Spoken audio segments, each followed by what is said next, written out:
Why, hello, and welcome to issue 642 of Geek in the City Radio. I'm one of your hosts, Aaron Duran. I'm one of your other hosts, Spinarita. And I am your other host, Cable Hashitani. How's it going, everyone? My back hurts! Yay! I also want to confirm with our listeners on Twitch that due to a typo, it really isn't issue 6,421. It is issue 642. Someone just wanted 420s. I guess. I got nothing. No, That's not. I don't do that. I got nothing. Yeah, I'm fine. Yeah, it's good. It's fine. You know, having our second winter here in Portland, which is third. This is third winter. It's third winter. You're right. Followed by mud. Oh, that's right. We're coming up on mud season, and then spring, and not the fun mud. No, not like the Harcourt Fenton mud, but like gross mud. How did I know you were gonna take it there? Because I'm me and you're you, and it's this show. And not like Mississippi mud, which is dessert, right? That's not a thing. I think you're thinking of a Mississippi mudslide, which is it's a dessert. It's basically a dessert with booze in it. Okay. I was laughing because my friend Melanie, whose husband listens to the show. So hi, David. My friend Melanie, her brother-in-law, whose name is also David. He is a man in his 60s, maybe 70s. He has this like big, manly, like mustache that feeds into it. Just an okay beard. It's just like a regular beard, but the mustache is really the thing about it, right? And he's a mechanic. He owns his own business, and he's kind of a sourpuss and like swears too much. He's just like a very like classic dude. But when he drinks, he only ever drinks things like Mike's Hard Lemonades, or when he goes to a bar, he will order mudslides and other like ice cream with like a liqueur type, like girl drink drunk drinks. I mean, ice cream drinks are, they're pretty great. I can't knock them. I've lived in the girl drink drunk camp for years, so I certainly can't throw any stones. It's just so funny because he doesn't you expect a guy like him to want like a Boilermaker or something, right? Because he's just so like classic dude. What the hell is a Boilermaker, by the way? It's a pint of beer and a shot of whiskey. Oh, okay. Yeah, it's a beer and a shot. But you put the shot in the beer, right? You drop it in like okay. Well, I've seen it both ways. Because if you drop it in, that's technically a bomb drink. But I think the more traditional way of serving that is side by side. Yeah. Usually it's side by side. Okay. So it's a beer and a shot. So it's a pretentious way of you say classy, I say pretentious. Yeah, it is a pretentious way to order 2 alcoholic beverages at one time. So its history, doing it. Its history actually comes from the people who worked in factories and boilers, and that at the end of the day, it was so like shitty that as soon as you showed up at the bar, they tossed you a shot, you shot it, and then when you were done, they handed you a beer, so then you can then kind of chill and relax. So, sounds pretentious, but apparently has very humble roots. See, perfect. It sounds like the perfect drink for a mechanic at the end of his day. That's true. I mean, look, I went through my hardcore. Instead, he gets mudslides. Gotcha. Yeah. Mudslides are delicious. No, but like exclusively, he drinks, quote unquote girl drinks. That's like a lot. It's more sugar and calories than it is. That's what I was going to say, man. Like that's a lot more calories in your drink, and if you can get drunk on mudslides, I feel like you're gonna like be sick from dairy before the alcohol ever takes you down. I know, that's a lot of dairy. Yeah. I mean, and like I said, that's like going out. When any place where there is a bar, he is going to order, something like a mudslide or similar like elaborate to prepare drinks with actually very little alcohol. At home, it's stuff like hard lemonade. Hey, I mean, the dude likes what he likes. I mean, No, yeah, I mean, like he's not embarrassed by it, or like whatever. He's not gonna like try to impress me by drinking whiskey with me. He's just yeah. he likes I what he mean- likes. It's just funny. No, I mean, I didn't I think saw- that you were throwing shade. Like, you're not trying to shame him at all. It is just, it's an amusing pair. Oh yeah, and or, I've told him, to his face, like this is so strange. Like this Yeah, is I not mean- what one expects. Yep, it's a funny combination. I mean, everyone kind of has their like. I don't want to say shame cocktail because that's not right, but like everyone has that one cocktail that no one thinks they're a big fan of, kind of thing. I think this is where guilty pleasure truly applies. I guess so. I think that's a good term for it. What are your guilty pleasure drinks? Okay, so I have a couple. One of them are like just the most fruity, like zombie or tiki drink you can have, where like you don't even taste the booze. But I want all the umbrellas. I want all of the things sticking out of it. But my other one, which I haven't had in a long time, and I've been craving them, is me and what's his name from Scrubs. I love myself an Appletini. I don't care. And you should see the faces you get when you go to the Rose and Thistle here in Portland and you order an Appletini. Because I used to do that a lot when I worked at Suncoast at Lloyd Center. Oh, I'll bet. They're delicious. I think mine would be the pina colada. I like those flavors, and it is definitely a fruity frou-frou drink. Mm-hmm.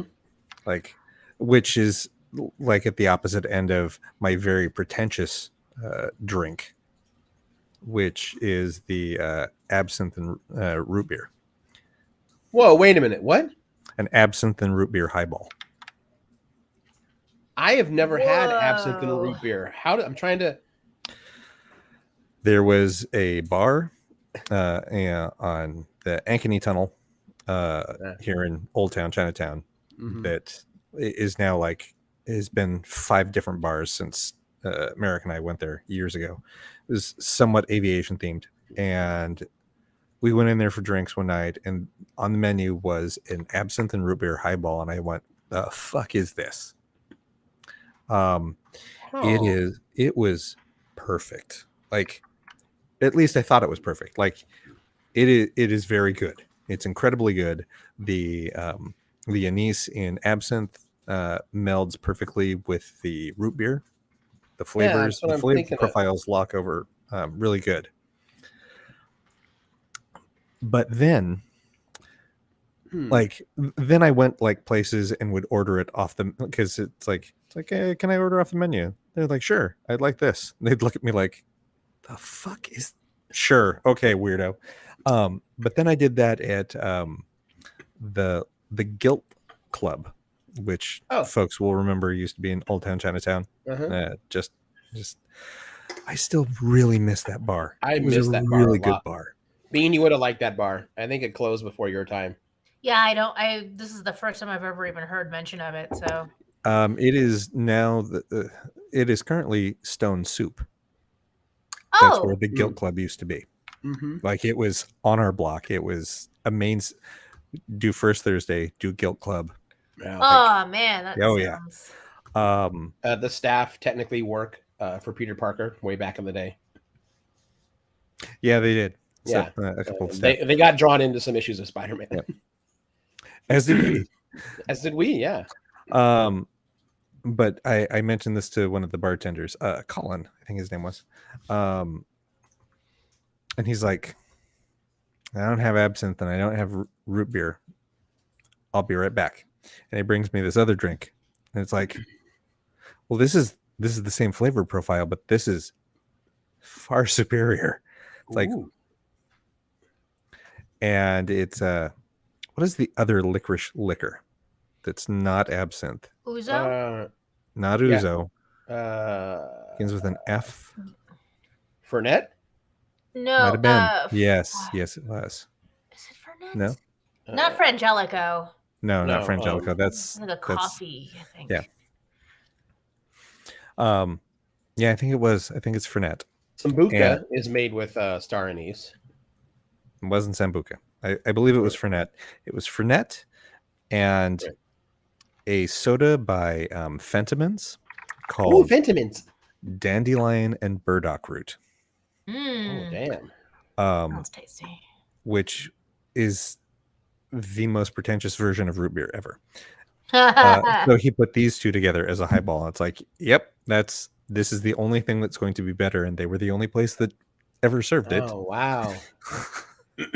I don't think I've ever seen that Fentiman soda either. I mean, I've seen, but not that flavor. I mean, So here's why. It disappeared at the beginning of the pandemic and has never returned. oh. Yeah. That's- I believe that the Dandelion and Burdock Root soda by Fentimans was a casualty, and a very unexpected casualty of COVID. So fuck you, COVID. You took That away sucks. my favorite one soda. of one of the few joys in this world. Yep. Um, Like I like so very little things, and that was one of them. So like my guilty pleasure cocktail is probably a lemon drop. I also can really get down on a cosmopolitan, but I don't think that that's like a guilty pleasure. It's just good. But what's a in lemon a drop is like very. cosmopolitan? Oh my god, we're gonna have this conversation again. It's It's vodka and cranberry juice, right? Not just because otherwise that's just a vodka. That's just a cranberry. vodka cran, yeah. Literally just had a conversation about this. It is Oh, a little bit of control, control, control, and then some lime juice is what triple I'm sec, trying. also Yep. triple sec. Well, I think that's Or is that the same thing? They're kind yeah, of the same thing. it's the brand, yeah. Yeah, so it's a couple of things. That's so it's a full cocktail. But no, I'm not calling that one my guilty pleasure. I'm gonna say the lemon drop because the lemon drop comes with that sugared rim that you super duper don't need. Oh, I think you need it. I think it's good. Well, of course it's good. It's sugar, Okay, that's true. but like it doesn't.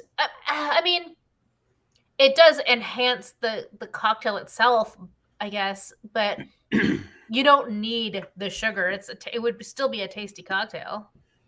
Yeah, I guess so. Okay. I And do it's like definitely, lemon drops. I think it's definitely.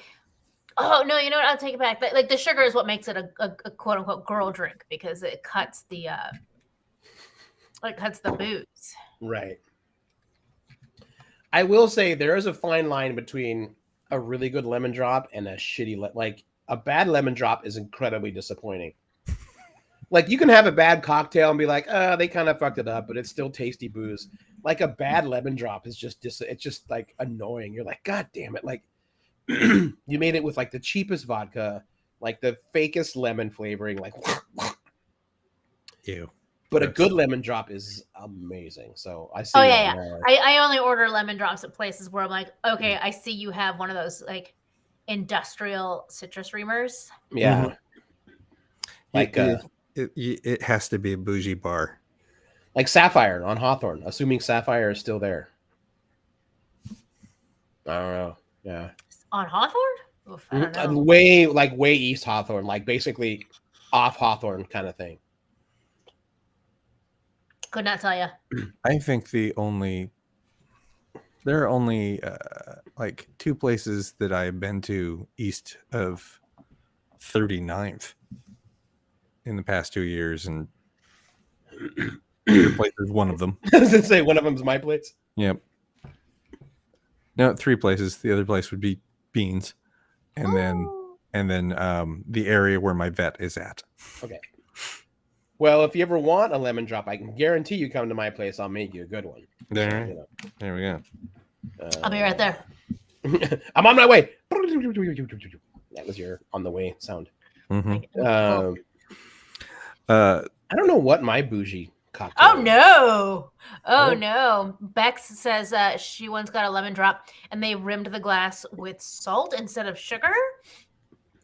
No, that's a bad call, Ripley. And Mm, this is coming mm-mm. from someone who used to eat like half a lime coated in salt. I mean, that's So I'm delicious. all about the citrus and salt combo, but that is not the way you do that.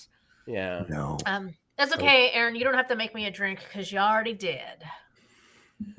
Oh, hey, except I Ah. didn't make that one. Oh no, you're right. This is not a 400 rabbit. Never mind. It was the last thing in my fridge. That's. I didn't actually take a good look. A ringing Never endorsement mind. for Cut Rev this- Nats. It cut was this the part last out. thing in my fridge. Free home delivery. I officially represented the man, so No, I know. I'm just I can giving say you whatever I want. Deal with it, Uh, Matt. Well, since I we're mean, on that that topic, was true anyway. can I tell you something? What's it gonna do? Fire me? Ah, I'm just kidding, Nat. I love you. Please don't. I don't- Please don't be sad. here we go. I don't like margaritas with salt. Oh, there's a chill on the crowd. I like. It's hard to argue this one because I'm like, okay, so then you're just drinking that crappy mix with no salt. No. I didn't say I'm having it with a mix, like a properly made. Right. margarita. We're talking about a real margarita. Yeah. Yeah, you can come live on, without son. Salt. But I'm talking about going down to Azteca at happy hour and ordering Cadillac margaritas, and I know With that even though it's with the bowl that's like this big. yeah, even though it's called Cadillac, it's still using that same neon yellow crap that they use in all the other varieties of margaritas They just call it Cadillac because they put half an ounce of Grand Marnier in it, so they could charge you $18. Yep. For like Kool-Aid with a hint of liquor. No, I'd actually rather have Kool-Aid. Kool-Aid. Tequila and Kool-Aid? Come on, who doesn't want that? Well, it depends on the Kool-Aid, I guess. Yeah, now that I'm thinking about it, I don't. I don't want that. But if you had to choose, Do not want. between the jug of margarita mix and a pitcher of freshly made Kool-Aid mixed with your tequila, which Well, one? I Just make mean, choices. It's not like I drown it in the jugs. I would probably take the jug. I'm sorry. Not the I'm having flashbacks to that South Park episode of you either Casa get it- Bonita. No, like your choices are a turd sandwich or a whatever the other thing was that was equally shitty, literally. I mean, not that I want to talk, because I have made, and I sometimes, this is all I'm craving, are of course bucket margaritas. And what that is a, whatever, a bottle of like barely mid-range tequila. Like I still won't go near Cuervo. By the way, you have to own a bucket for this. Gathered. Mhm. Okay. A real bucket. A real bucket, clean, sanitary bucket. So a jug, like a bottle of tequila, mid-range, whatever, and then like, what is it? Like the half gallon or the gallon of like fucking lemonade or limeade from the store. Are you talking about like the powder packets or the No. concentrate from the freezer? No, like buy it that's already made in the bottle. Oh, I mean, okay. I guess if you want to make your own, that's fine too. But it's got to be either lemonade or limeade. You know what I mean? You need that citrus. Sure. And then also there's a lot of limeade. ice. There's a lot of ice in this bucket. A lot of ice in this bucket. Also get a soup ladle because this is the only way to be classy with it. And then you buy a 6-pack of Corona and you dump it all into the bucket and just swish it about. And you just sit on your porch all day and just kind of ladle it into your cups while you chill out on the, you just kind of lay out there under the sun, play some music. That's it. I've never wanted it to be summer more. Right? See? You know how I feel about summer. I know. You hate But at summer. the same time, I'm also picturing a shitty sombrero and Yes. stereotypical music. So we can fire up some Tejano music. I will fill my inflatable pool. We'll get some sombreros and we'll get lawn chairs and just sit in the pool with our lawn chairs and put the bucket in the middle of the pool and just ladle it. And then about every couple hours, we just order tacos. Yes. Oh, and then that new place is going to be right down the street from you. Oh, shit, yeah. We are taking an entire month off. Every Tuesday of July. Taco Tequila Tuesday? Triple T. Mm-hmm. Mm-hmm. Yeah, like we won't live stream that sometime. But it doesn't count as official content. No. It's just our shenanery. Although we do have to record these commentaries soon. Yeah, I was thinking about that. I'm like, we're running out of months to do that in. Yeah, we are. I don't know what we've gotten for solicitations for movies either. Yeah, it's a we'll good have to And double point. check. I think we've only Uh, got a couple, so So, nerds, we gave you a homework assignment. Yeah, I love the audience, but they are some of the laziest listeners out there. dude, just don't I'm give one them of an them. out. Don't give them an out. Come on, what do you guys want to hear us do? You want to do it? I think we we're have giving a. we're giving you the choice. I think we have a I think Anton of Asylum gave us a romance. I think. Was that in the emails? I'm trying to remember. Yeah. Yep. Like there are 4 of you in the chat right now. Like there's 6 of us, but 2 of them are Denise and myself. Right. I see how it is. Uh-huh. Which is weird because like Twitch is like you have 30 people watching right now. I'm like, okay, that's great. Guess they're just Well, maybe- 6 of them yeah, are maybe- you. Wait, what? No. No, Well, they're out there. They're just being quiet, I guess. Are you about to ask what are we going to do on the show tonight? Because that was about what I was going to ask. yep, do it. So, what are we doing on the show tonight? I thought this was it. Yeah, pretty much. This is the show. We're gonna spend some time on the new season of Avatar. New to us. We're in season 2 now. Season 2, the first 4 episodes of season 2. Yes. I think As that we might be return it. to not planet Asia. Planet Asia, but with like Appalachian Hicks. Say that again. Like hillbillies. Oh yes, That's what I we meant, definitely encounter some hillbillies in one of these episodes. We'll get to it. Eating This world forks. has the weirdest Was animals it too. what do they call it? Like swamp prairie chickens or something? There's the possum chickens. Possum chicken. That's what I was thinking about. And then there's the catfish alligators and the catigators. Yeah. They both sound delicious. I Oh, would yeah. fry all of them. Oh man, catfish alligator would actually be really, really good. Is it like catching them and killing them would be tough. Yeah. That's a really dense white meat too. Catfish and alligator Mm-hmm. would take to a good sauce. It'd be like eating swordfish, I would think. A little bit. With that with that herpentile flavor to it. Mm-hmm. But yeah, we're talking Avatar. Is there anything else we wanted to talk about? I don't know if we have time. We're already 25 minutes into this. Yeah, there's that. Oh, I will say this, and you've already heard me, listeners. If it's playing anywhere near you, yes, I know we're still in a pandemic. Do what's safe for you. However, go see everything, everywhere, all at once. Just go see it. but where should we start? Ah. We did And I'm hiding her now. She's being punished. Like Sorry. I'm a little bit embarrassed about that. Banned. Banned. No, for Yeah, real that- though, do you want to give us? I think Cable, you're the only one who's had a chance to see it so far. Do you want to give us some non-spoilery No, reasons to see it? No, No, absolutely not. not even a Um, review, but just like a. Absolutely. No, there's nothing. I can't. There's nothing I can say. There's nothing that I can do to convince people. It is I mean, a if genre, the trailer didn't do it for you to begin with, like they had me at Yul Chu King and Jamie Lee Curtis.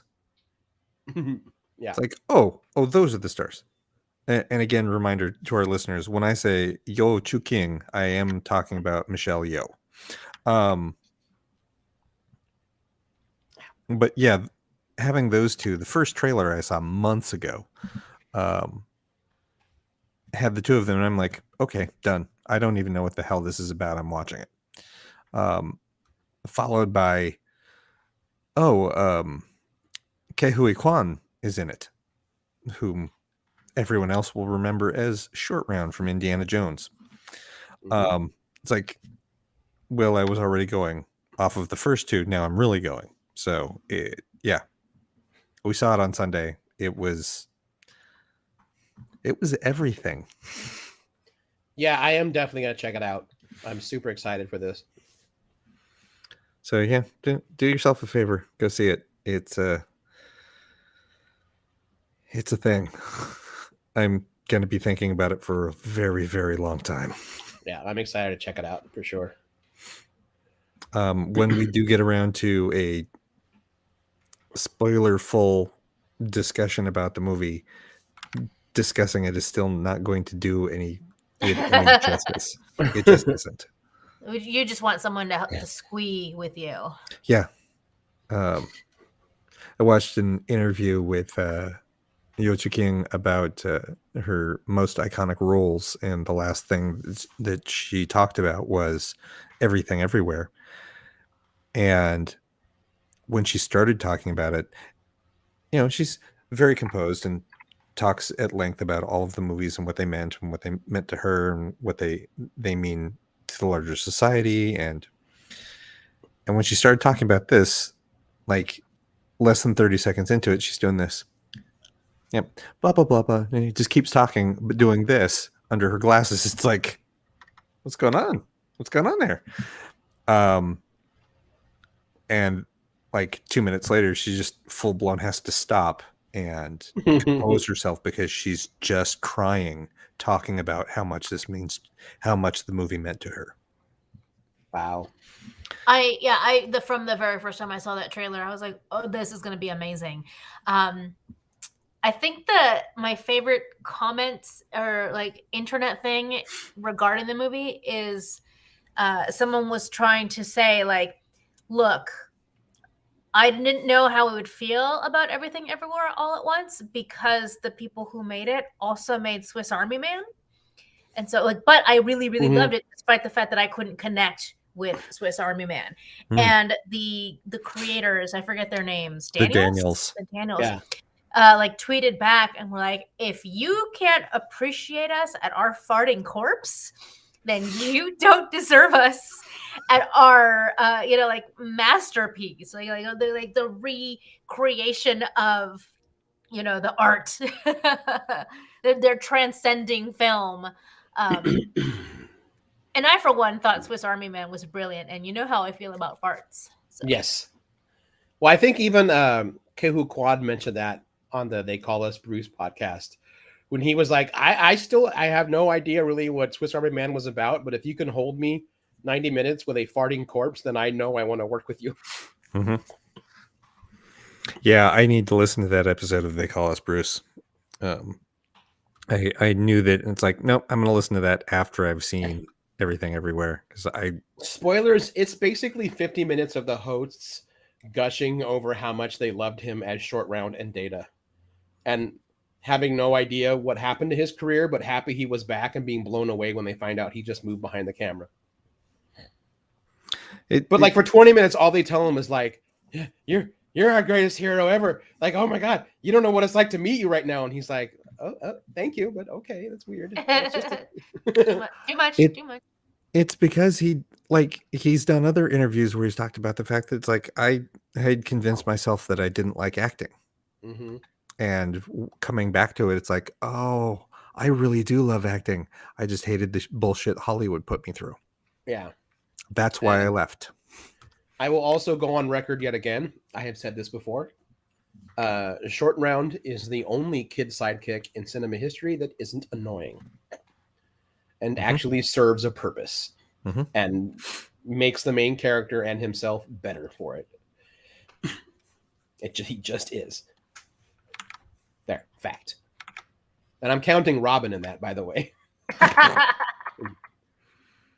Have we ever actually had an age-appropriate Robin?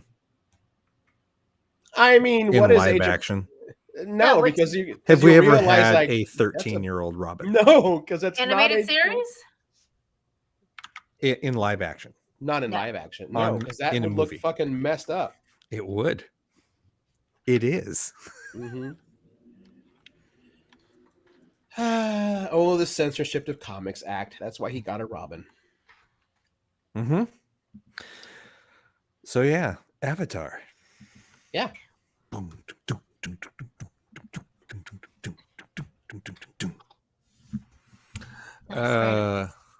Let's see. So the episodes that we are talking about today are The Avatar State, The Cave of Two Lovers, Return to Omashu, and The Swamp. Yes.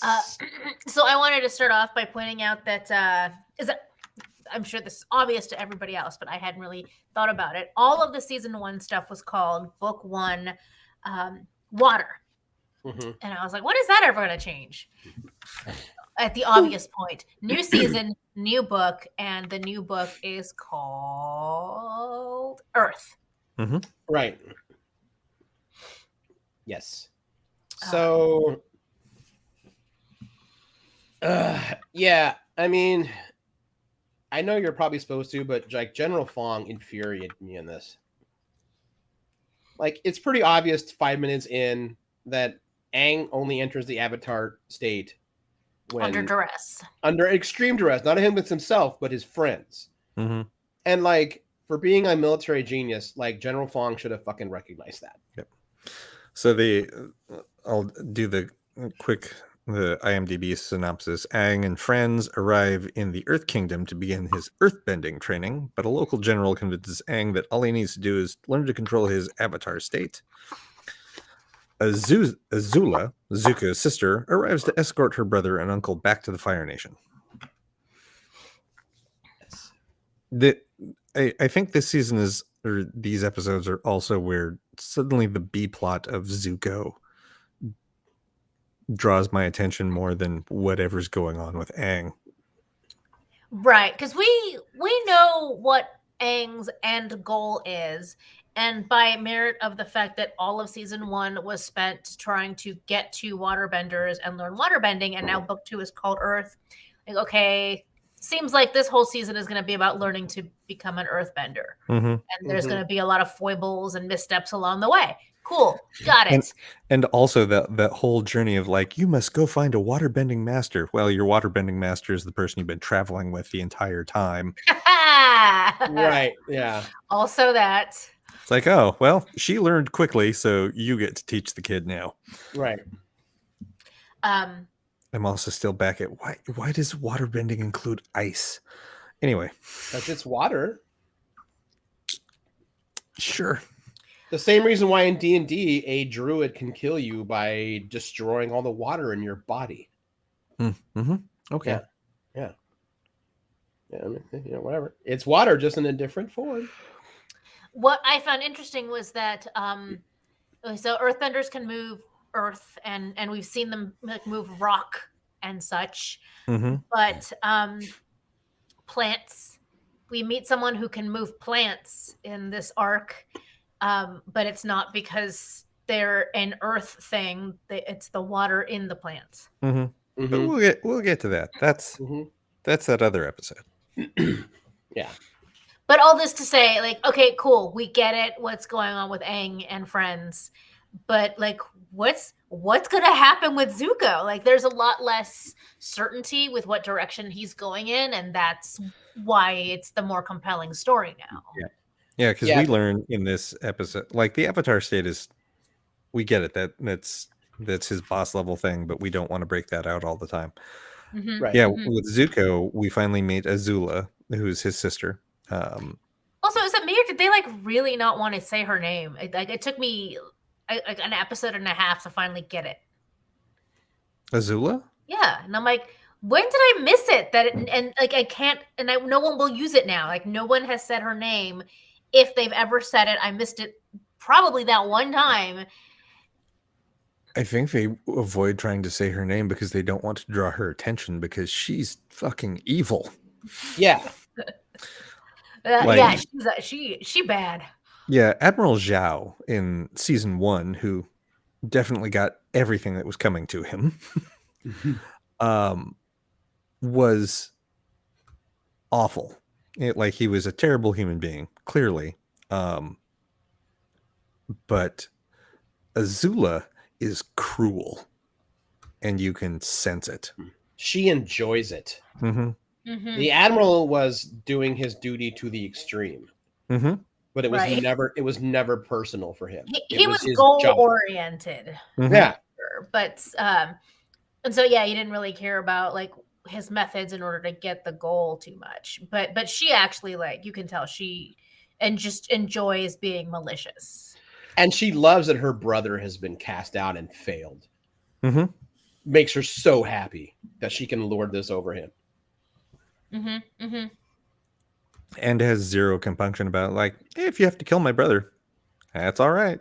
Yeah. That's in bounds. Her intro is so great in this episode too.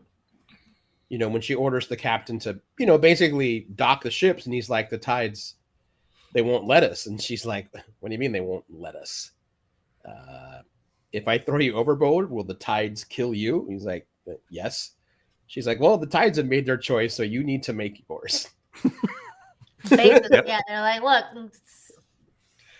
That's some baller shit. Yeah, like a very like almost poetic way of being like, I'm the one you need to be worried about. Like, It's like, literally forget that the earth might kill you just by being itself. If you rub me the wrong way, I will kill you. So Right.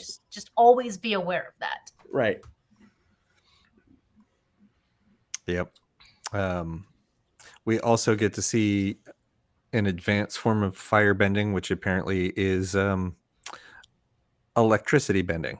Yeah. Yes. Thank you for bringing that up. I was like, I only ever noticed her bending what looked like electricity, and I'm not Mhm. super clear what the like what's the lore there that they're gonna bust out and explain that with.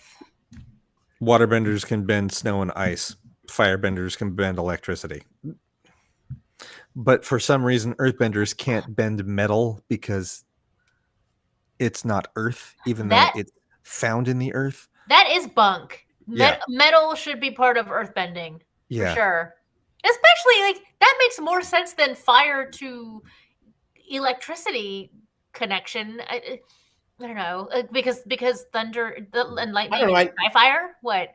I feel like everyone except air should have influence over metal a little bit, because if we have learned anything from the forging of the Sword of Atlantis in the beginning of Conan the Barbarian, the riddle of steel is ice, ice, water, ice, fire, and earth. Get your white nonsense out of my magical Asians. The riddle of steel is universal. I'll have to because it was when Conan was traveling with Asians that he learned what is best in life. I'll allow it only because Conan and Avatar: The Last Airbender both share an actor. Mako. Oh shit, that's right. Mm-hmm. Yeah, Cable allows it. So there you go. Mhm. Take that, Bean. There we go. Fine. Whatever. Whatever. Like your objection is noted, but in this particular case, Overruled. And then disregarded. I see. it's Fine. not disregarded. It's Mako overrules all. He is the great and mighty Aku. I don't argue with Mako, the late Mako. Yeah. So spoilers. There's in our Usagi RPG. There's a character that I've named for him. FYI, BT dubs. Awesome. Well, Were you looking it up really quickly there, Bean? She was- no, I was pretending to write that down. You know, for Okay. advanced meta knowledge. She was hacking the internets. Just like Batman. Hack all the internet. I'm in. All right. Okay. So, back to Zuko real quick. Yes, of course. I think this, like, again, like goes back to like what you were saying, Cable, about Azula's like cruelty Mhm. is. I mean, like, she has all means at her disposal, right? Because she's the daughter of the Fire Lord. So, like, if he wants her to do something, he'll give her whatever resources she needs to make it happen. But instead of like forcibly trying to bring her brother back home, she tries to convince him with effect that that their father has like regrets banishing him and wants him to come home, and like what's more important than family, which is particularly mean when you don't even expect that from the kind of person that their father is. Yep. Right. But that's all he wants, Zuko. Like, you know that, like in his heart of hearts, he just wants his dad to love him. Yep. Which is, I mean, that's a valid thing. Parents Yes. want the love of their children want the love of their parents, and vice versa. And That like, is true. that's a wholly valid way. I appreciate the fact that the only thing that saved them is that Iroh went, my brother said that? No, he didn't. That's not my brother. My brother's no. a dick. My brother's a dick. Technically, Iroh warned him, and Zuko's like, "You're just big." He like lashed out at him hardcore. Yep. You're not my dad. It was that one of the soldiers or generals like dropped the ball before they had actually secured the package, and they were able to fight their way out. I mean, granted, it helps that Iroh had already planted that seed, but Zuko did not want to hear that. We also did get to see, like, oh, that right there, that's why you also don't cross Iroh, because he's a brilliant military tactician and a very skilled. Like, he looks like a frumpy old man. He plays that up a lot. He does, and everyone falls for it, and then he kicks their ass because he's a better hand-to-hand combatant than pretty much most people they've encountered. Yeah, arguably, you could say that like no one's ever gotten the upper hand on Iroh. No, I don't think so. We know there's this huge battle where he surrendered, but like I think we can like safely assume that he just didn't want to fight that fight. Like he's like, I don't even want to do this. I'm not gonna like keep fighting this probably unwinnable battle and kill people that don't need to die if I'm not invested in that outcome. I would suspect that this battle that he lost, that he surrendered at, had nothing to do with the stakes of the actual battle, and he looked at it more of like, if I win this battle, my brother takes over the world in 2 weeks. If I throw this, I delay him another 5 years. I'm gonna throw this. That makes sense. He has hit that point of, I need to do whatever I possibly can to slow down what my brother is doing because he's gone insane. Right. Yeah, I can see that for sure. He is very much the voice of reason in that family. He's definitely walking the path of trying to make it so that the lesser of two evils is what happens to folks. It's like, yep, everything is awful. And the Fire Nation is making it awful. It's not as awful as it could have been. Mm-hmm. Which we too gonna get hints about in the third episode when we get to it. Mm-hmm. Yes. Yeah. So it's episode 2, The Cave of Two Lovers. Definitely a little bit of a not a filler episode, but what's the term? Kind of a bottle episode. Sort of A character growth episode. Yeah. A little character growth. This is another one of those.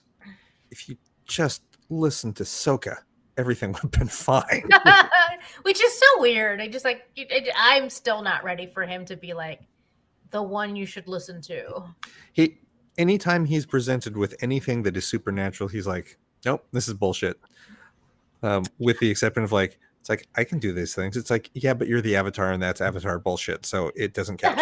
Right. Avatar bullshit doesn't count. Everything else is bullshit. I mean, and I will say, like, those hippies were annoying. I would not have wanted to have been in a traveling party with those hippies. Oh, man. And they were my favorite. Of course they were. God damn it. All right, you got this. It was a party of bards. It was a bard That's party. right. It was a bard party, man. I forgot the last line. Oh, I got it back. To die. Die.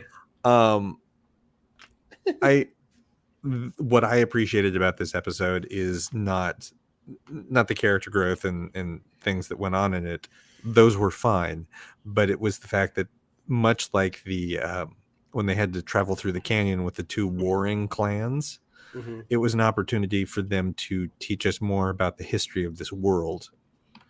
And in this particular case, where earthbenders came from, and why the city is named the one thing, and where everyone came from. So it's like that's neat. It's like I do appreciate when you can incorporate more world building into your narrative and still have progression for your characters.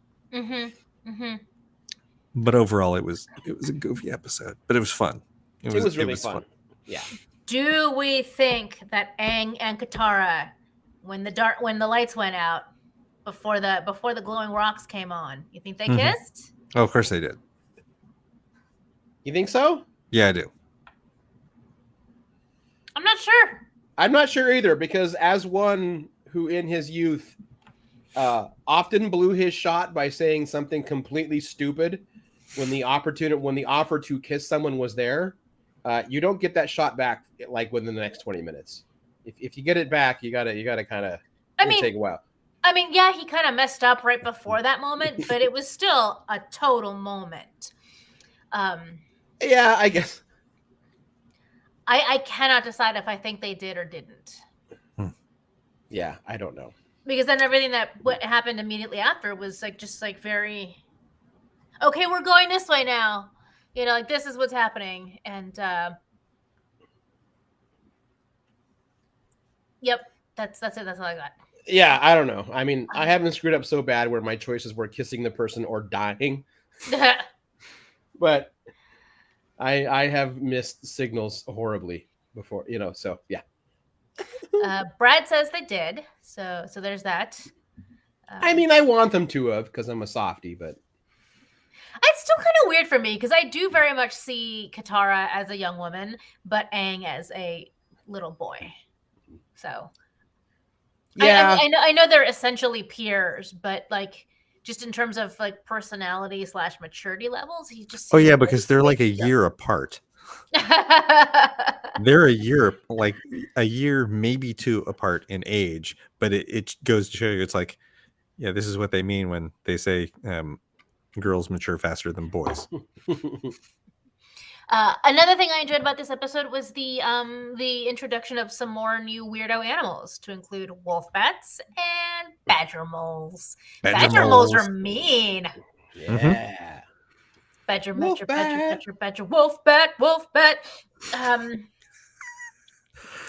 Oh, way to take us back to early days of the internet. Good job. And then, of course, the B plot. Iroh poisons himself on accident because he can't distinguish plants, like one plant from another. And then they end up having to go to an Earth tribe village to get medical attention, even though they're trying to lay low right now. Yeah. But they meet a doctor type person, a healer. I don't know exactly what her occupational title is, but I think they just call her a healer. I don't think she's ever given a name. I mean, her name is Song. That's right. But I don't remember how they refer to her in her profession. Not that that's the most important thing here. The thing that was important is that she thinks she kind of can relate to Zuko as someone who has been hurt by the Fire Nation, and that's true, and it isn't. It's like a lovely, complicated situation there where they need help and they are trying to lay low, and someone is trying to connect with them on a somewhat visceral level. The war has impacted everyone all over the world, mostly negatively. Mm-hmm. And while Zuko can relate to that, also kind of a cause of a lot of those problems that people have. So it's, I'm sure he's feeling very conflicted. And then, to thank that family for their generosity, when they leave, he steals their bird dinosaur. Mm-hmm. I appreciate that him doing that. I'm sure if I was a child watching it, was like, but he changed. He did it. It's like, no, he's still consistently believes that he is owed these things. He has not yet learned that humility.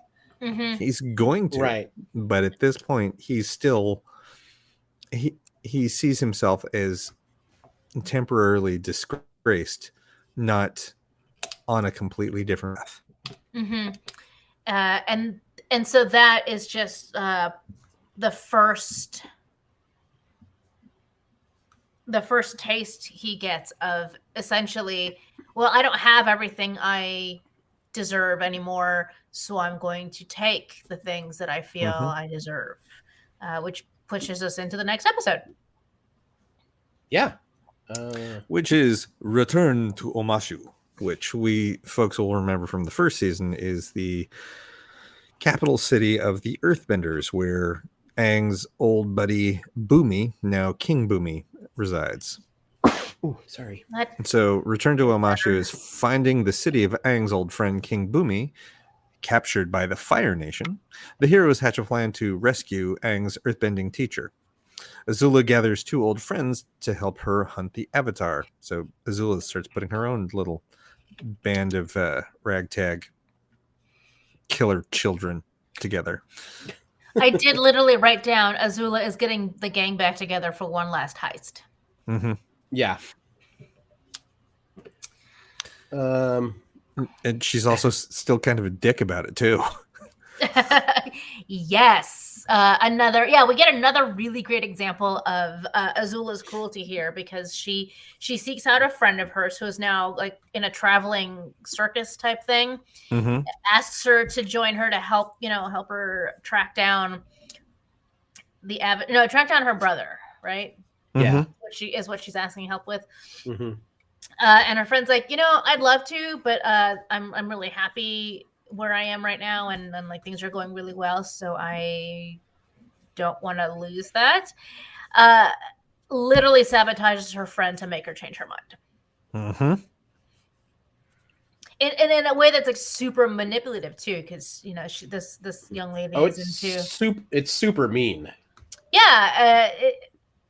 I thought it was actually in the moment of the scene, I thought it was like obvious that she was the one like making it difficult, but I guess the friend wasn't aware of that, and she's like, I'm getting all of these signs that are telling me that maybe it's time for me to move on. No, that was her saying. She acknowledges the fact that Azula is the reason that she's doing this. She just can't say that, or Azula will have her killed. Oh, is that I didn't read it that way? Yeah, but that's, yeah, her buy it. The way she kind of represents is like, oh, I'm just innocent, and I'm like, she's not. Like, she comes across that way, but she's not an idiot. It's like, oh, you knew exactly what happened and why, and she's like, nope, I get it. Oh, the fates and destiny is pointing me in another direction because you ordered my net set on fire, you bitch. No, that tracks for sure. Yeah. Like, you think about the fact that like obviously this gal has some traits that Azula finds useful, and Azula does not have a light touch. So even though this character seems sweet and innocent, obviously that can't be true, or they wouldn't be friends. Azula wouldn't need her type of help, or want it. Like, yes, she's friendly with both of these girls, but none of these girls they're not friends. They are useful to Azula, and the other two know that that's the only thing that keeps them alive. And in power. Does she even have friends? Could she even have friends? No, I don't think she does. No.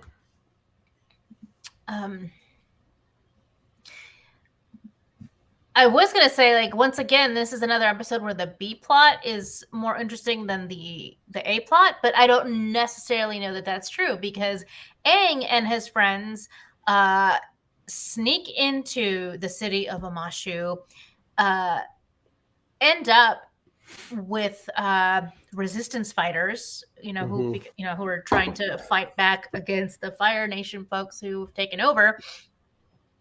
Aang accidentally kidnaps the Fire Nation governor that they put into place, Z's baby. And so then there has to be a hostage trade-off. So that's a lot of craziness. And there's the plot to get all of the citizens out of the city, and the way to do that is to fake a plague. Yeah, there was some Shaun of the Dead shenanigans there, which cracked me up. Mm-hmm. Yeah, so that escalated quickly. That whole plot line. It was fun. I had fun. I thought it was fun. It was lighthearted for something that was kind of a serious mission. Yeah. know? Which then amps up the stakes when we get to the climax of the episode and Team Aang meets up with Team Azula. Mhm. Right, Yeah. for the And they're like, hostage trade-off. oh yeah, and they're like, oh crap, this is not going to go well. And up to this point, Azula had no idea what Aang looked like Correct. because she was fooled by a hat. That's right. Look, if Clark, look, the glasses work on Clark Kent, so the hat's even more effective. But she hadn't at this point. She hadn't been hunting Aang. She's been hunting Zuko. Right. Yes, that's true. So this It's is her sort of first like a encounter. lucky break for Yep. her. And that's why she ends this episode with like, we now have 2 targets. Mhm. It's like the first target is Zuko and my uncle, but the second target is now the Avatar. It's like I was sent to get one thing. I'm going to go back with all 3. This will really get me in with my dad, Mhm. kind of thing. And Aang also picks up the lesson of like biding your time and waiting for the right time to strike, because even though he does manage to get his friend King Bumi away from the Fire Nation people, they do not end up leaving together because he's like, it's not the right time yet. Yeah, he talks about it's a very Zen philosophy where it's like, if you do this one thing, it causes positive energy. If you do this other thing, it causes negative energy. It's like, but I have to do one of the 2. He's like, no, the third path is do nothing and create no energy. There's none. If you do nothing, then nothing happens.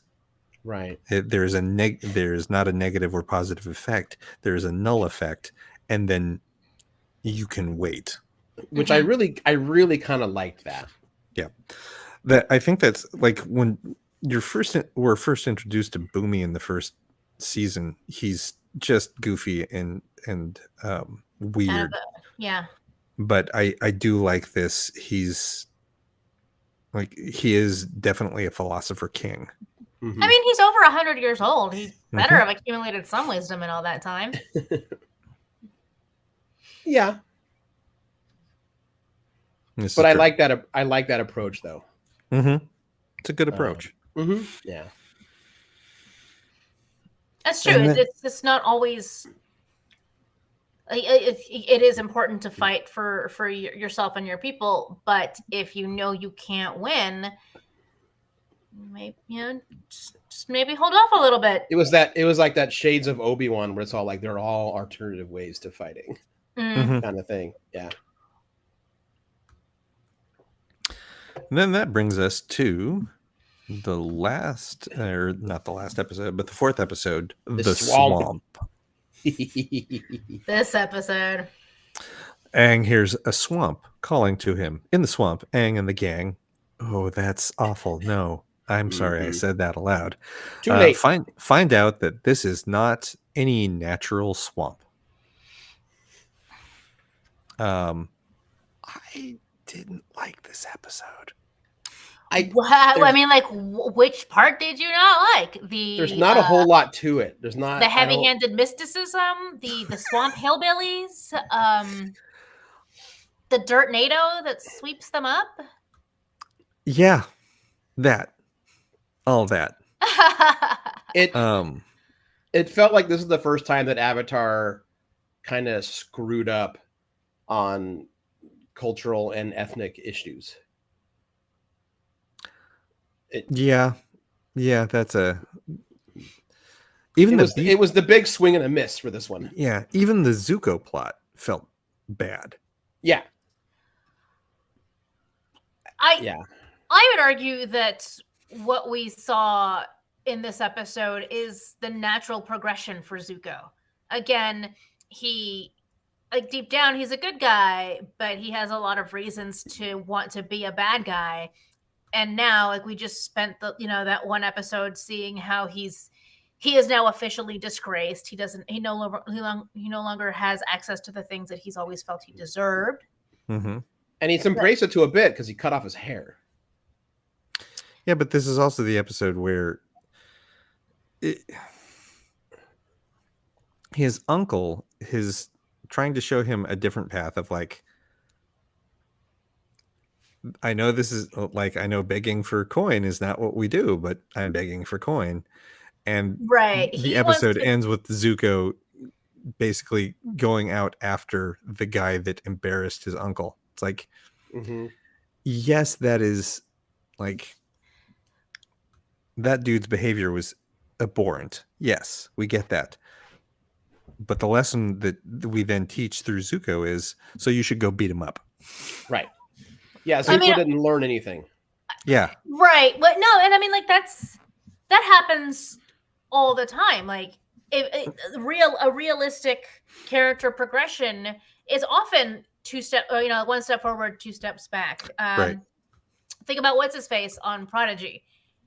Like, how slowly and how much work it is to get him to change, like, the way he perceives the world and how he treats the people around him, even when he says he cares about them. That is a very good comparison. Yeah. It took me damn near the whole season to get around to being on Team Dal. Because, man, that kid. Ugh. And I think that it's, like, a really realistic way to portray a young person like Zuko. Like, he's had a lot of hard, nasty shit happen to him in his life, and granted, he does have like a fairy godmother, like be better type person in Uncle Iroh, but one annoying old uncle is not going to negate all of the nasty shit that happens to Zuko, keeps happening. Yep. And and obviously he has a lot of pride, which he gets from his family, and to see his uncle be humiliated on purpose just so that they can have something to eat is just a bridge too far for him. I get it. It makes absolute sense to me that he's like, nope, you don't treat us, you don't treat me or my family like this. We deserve better. You're a piece of shit. Here we go. All right. Yeah, but that also, I think the big tragedy is that means he doesn't get his uncle's lesson at all. Not yet. No, but I know. It's only the beginning of the season. True. So it's not like this is like a one-way road that he cannot diverge from anymore. I'm certain that he will at some point, but not yet. He has to, he has to hit rock bottom maybe. He has to, like, really go down the wrong path before something really gets him to see there's a better way to be. Oh, I think he's going to hit bottom hard eventually. I don't know what happens in the show, but I mean, it would make the most sense. Oh, yeah. Yep. Bean's argument is cogent and has brought me around. I agree with her. Yes. No, yeah, it made sense. And that internet is what debates actually look like. And disagreements on opinions actually look like, and how you resolve them. Yeah, I can get why Zuko did it. I can still not like it. Yeah, that's fair. Yeah, I don't think you're supposed to like it. Yeah. But the point is made though that was still the more compelling thing that happened in this episode than Absolutely. going Then deliverance on this episode. say they're sitting around the Avatar hillbilly fire talking about their favorite things to eat. Yep. And Yeah. eating bugs and Eating bugs and stuff. But also just that like super what even is the word? Like just like almost trite. Oh, well, you know, this swamp isn't really a swamp. It's just this one tree. So everything is connected, just like we are on this earth as humans. I'm like, okay, yeah, we get it. Thanks, nutter, you fucking swamp nutter. Yeah, that felt very much like, you know, every time white people say namaste. Yeah. Good times. Woo. That seems like a good spot to stick the landing on this week's Avatar stuff. I do want to say though that I'm the little bit that's in there that I'm interested in them exploring more is, wait, what do you mean there's more than the northern and southern water tribes? You mean there's more water tribes and they're unaware of one another? So that is a good point. Like we did not expect that. Yeah, I look for because when they started water bending their boats, it's like, wait, why are these water benders? They're right. All the water benders live in the north or south. Apparently not. So this is going to be, and that means we can, right? And then we lost it all over again. I also wanted to point out. I'm not even sure what direction the punch that is. I did that seems like a very backhanded, very a backhanded slap with no, force behind it, and the hand happens to be wet. You don't know why. It's not. It's because they just washed their hands. That's the only reason their hand is wet. It's like that Taylor Swift song. Yes. You're gonna have to give me more than that. There's a lot of Taylor Swift songs. The one, well, I guess it's not so much the song as it is the music video, which is like a bunch of angry rednecks who, like, I don't know, hate LGBTQ people, and so it's just like angry, ugly white folks like dressed up like rednecks, like mad at like pride rallies or something like that. That's it. That's how I got this. I don't know what this one is. No. Although I am tempted to call this episode, it's just like that Taylor Swift song. Do it. Yeah. I learned something weird last week through, I think, Instagram. So Zach Tyler Eisen, who plays Aang, was born in 1993. This show came out in 2005. And apparently Eisen lives in New York. The rest of the cast lived in LA. All of Zach's work, all of Eisen's work on this show was done in New York, never meeting any of the rest of the cast. So added to the character's sense of loneliness is the actor not actually ever getting to play against any of his co-stars. Yeah, that's Did the rest of the cast get to voice in room together? I don't know that they did, but they were at least in a space where they could all meet each other. Interesting. Like in 2005, this kid would have been 12. Yeah. Hi, Manju. Manju says hello. Hi, Manju. So wow. that's a weird thing about this show to know. It's like, it's interesting though. I feel bad for the kid. That's a really good job, actually, in having not ever been able to interact, though. So that's kind of cool. Yep. Yeah. Just like I'm curious, like how much acting work he had done before that, and like does he know? Like maybe it was normal to him, you know? I don't know. He apparently started acting in 1999. So when he was 6. Wow. Yep. Huh. That's impressive. Yep. Yeah. Kid actors, they happen. Yeah. Ron Howard, Jodie Foster. I mean, is he still an actor now? I believe so. I closed the tab on him, but I did too. Hmm. That's fine. It's all fine. history. Where is his tab? Zach Tyler Eisen. His most recent work was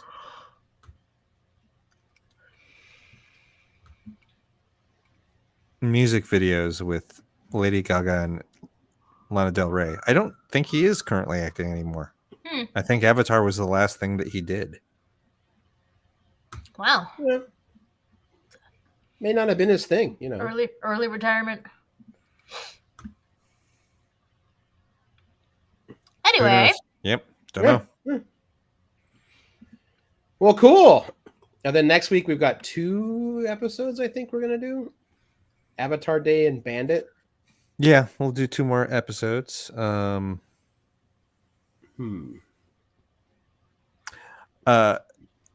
We had it on the schedule for tonight, but I think we just kind of glossed over it, and it's fine. We can all spend a week going over notes. We've passed the it's been in the theater for a month mark. We can totally spoil the shit out of the Batman. If Finally we wanna nerd talk out over about the that. well, because I think by next week it will be dropping on HBO Max also. I believe that is correct. Oh, nice. Nice. So that'll be good. Sure, we can do that. Yep. We're hitting the halfway point of Moon Knight tomorrow. Yeah. What I else? think I'm behind on that. I think 3/4 of the way through Picard season 2. That, oh man, that last episode, just I had that realization of like, they named that the character that he's interacting with in the past has the same name as his fucking brother. It's his That's brother, yeah. mean. That is really mean. Yeah. Oh man.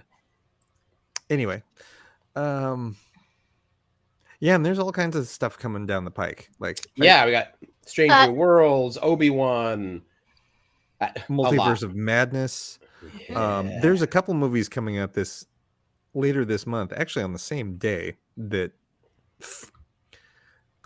feel like they're within our wheelhouse and would be of interest if we end up seeing them separately, what have you. That would be The Northman, which stars a Skarsgård and Anna Taylor-Joy. Yeah. And then the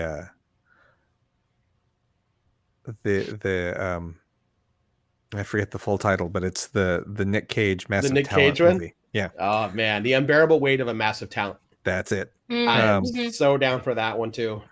I think if any of us see those, we can probably throw some of those in there too. Yeah, And- totally. I'm sure in a few weeks we'll also all be able to talk about everything everywhere all at once. Yeah. Yes. Also, speaking of Robert Eggers, I think after the Northman, he's trying to pull off a remake of Nosferatu.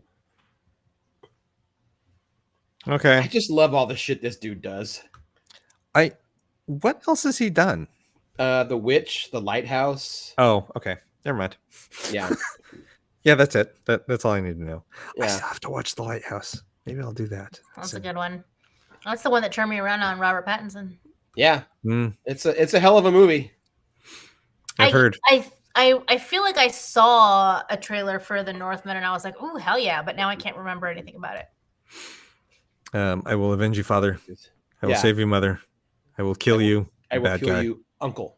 Uncle. Maybe I was just Yeah. in it for the cast. Yeah. Yeah.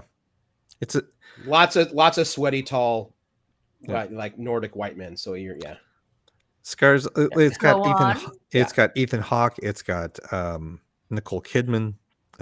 It's yeah. It's an impressive looking movie. Yeah. It looks pretty great. And then I know Oh. you guys talked about this last week, but I wasn't here. You guys are liking Moon Knight so far? Oh yeah. yeah. I'm having a blast with it. Yeah, it's nuts. My suspicion is this episode we're going to get is going to be a flashback heavy episode, so we get all the exposition of what's come before, so Right. that episodes 4, 5, and 6 can just be balls to the wall. Let's get the rest of the story out and be Yeah. nuts, more Yeah, nuts Paul- than it already has been. I think I've only seen the first episode so far. I'm not sure how I'm behind, but I'm pretty sure I am. There's Balls well to the because you wall were out is of the town. right way to Yeah. put that for sure. You were on assignment. You were Yeah. on an away mission. And That's I It- went there's only The 2 Great White episodes, North. so Yep. Okay. I went and we watched. Was it the first episode that has the flashback or the dream sequence with the cupcake truck? That's the Yes. first episode. Yep. So I went and rewatched that and like paused it a lot. So those cupcakes are from, or the word Von Doom is in that truck. What? Yeah. And that castle looks like Doom's castle. I think Khonshu fucking took him to Latveria. Oh fuck. Okay. Yeah, because by now we're already dealing with multiverse shit. Because this is after No Way Home, which means the spell has happened and shit is happening. It just hasn't been the full floodgates yet. Yeah, this is I always only want this time chart when I want to know when exactly these things are happening.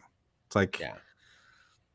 because everything is so tightly woven together, like Mhm. every single one of these dominoes tips the other one. So it's like I want to know where this particular domino is in that sequence. I Yeah. know. I would love a map, a time map of all of this. And then maybe someday we'll get a Love and Thunder trailer. Was it supposed There was to a come reason this it was delayed. Yeah, I think it was I supposed think to they're have been out. intentionally. I think they're gonna wait until Multiverse of Madness. Like why? That's Yeah, like because one they more. did the same thing. It's one more Sorry, go carrot to ahead. get you to go to the theater. Mhm. Mhm. Yeah. You know, and then it'll debut online. As It in, is I also need why more- they waited so long to put out the episode for No Way Home in the first place. Like we Right. still didn't get that until after the Eternals had already hit the theater. Also, do you think after Multiverse of Madness we will get a special on Disney Plus? We'll get the Gamora one-off or What If? Because I'd heard that's why they were holding it, because of weird scheduling issues. The Gamora One If has such a big tie-in to Multiverse that they decided not to do it. I think that's just going to be episode 1 of season 2 because season Yeah. 2 is supposed to drop this year. Oh shit! Okay, well that makes sense then. Yeah. I don't know when season 2 of Loki is supposed to hit, but like, I think that's like next year. is it? Yeah, because we've got Moon Knight, then Ms. Marvel, then What If, Yeah. and there's one more. I think She-Hulk is still due this year, but we don't know when. And Secret Invasion early next year, I think. Jesus. All right. Yeah. Yeah. I'm gonna need a map for all of that too. Yeah. Yeah. So, Well, because you need that map just to go, wait, No Way Home happens just before Hawkeye hmm because the tree's still up. right. Yeah. It's like it's dumb that is it's like, oh, the tree's still up. And of course everyone's still going, so why hasn't anyone talked about the big, thing that started rising up out of the ocean in Eternals? We'll get to it. Yep. It's fine. I watched a quick little vignette of some of the behind the scenes of Multiverse of Madness, and I know I'm a big old fanboy, but just watching Sam Raimi behind the camera at a movie like this just makes me so happy. Because, it's that great Raimi voice. Like, Yeah, like buddy. you hear it. There's one I say, cut, buddy, perfect. I was like, there it is. And I love that he still wears a suit on set. It's not That's a his fancy thing. suit. It's pants, jacket, and a just plain black tie. But he almost always wears a suit to set. It's his lucky suit. I'm Oh, sure yeah. he's a superstitious man. Oh man, who do you think's driving the classic in Multiverse? And is Bruce in it? Although Bruce Campbell retweeted it. It was clearly a Photoshop meme.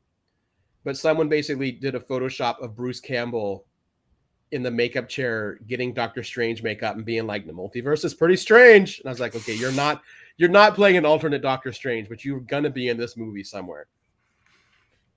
I don't know. I don't want to speculate too much because I expect anything at this point. Yeah. After he No could- Way Home, anything and everything could happen. He could be his same character from the Raimi Spider-Man movies. He could play He the could Usher. Just fuck it. Just the same guy who's been pulled into this universe. I'm the Man Spider? That's a horrible name. You're That's the the- amazing... The Amazing Spider-Man. Yeah. But I'm trying to think who's going to...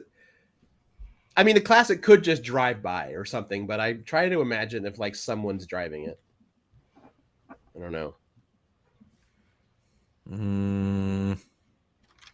Wanda.